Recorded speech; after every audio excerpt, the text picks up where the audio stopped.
Hello மக்களே, இன்றைக்கி நம்ம கேரளா ஸ்டைல் பழமுறி தான் பண்ண போகிறோம். ஒரு கப் மைதா மாவு, 2 ஸ்பூன் சுகர் ஆட் பண்ணிவிட்டு 1 பிஞ்ச் சால்ட்டு, அதுக்கப்புறம் 1 பிஞ்ச் டர்மரிக் பவுடர் ஆட் பண்ணிக்கோங்க கலருக்காக.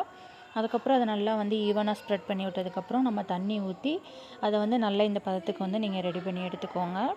இதுக்கப்புறம் தான் நமக்கு மெயின் டாஸ்க்கே இருக்குது. நான் நினச்சேன் பனானா தானே கட் பண்ணி போட்டால் பழம்புரி ரெடி ஆயிரும் அப்படின்னு நினச்சேன். ஆனால் ரொம்ப ரொம்ப கஷ்டம். அது வலிக்கிட்டு போய்கிட்டே இருக்குது மக்களே. அதை பேலன்ஸ் பண்ணி பிடிச்சி ஒரு ஷேப்பாகவே என்னால் கட் பண்ணவே முடியல.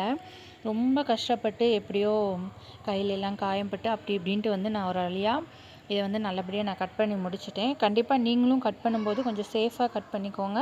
அதே மாதிரி பழம் கொஞ்சம் கனிஞ்ச பழமாக இருக்கணும். அப்போ தான் நமக்கு டேஸ்ட்டு நல்லாயிருக்கும். அதுக்கப்புறம் எண்ணெய் ஊற்றுனதுக்கப்புறம் அந்த மாவில் கொஞ்சம் எடுத்து போட்டு அது ஹீட் ஆகிடுச்சா என்ன அப்படின்னு சொல்லிட்டு செக் பண்ணிக்கோங்க.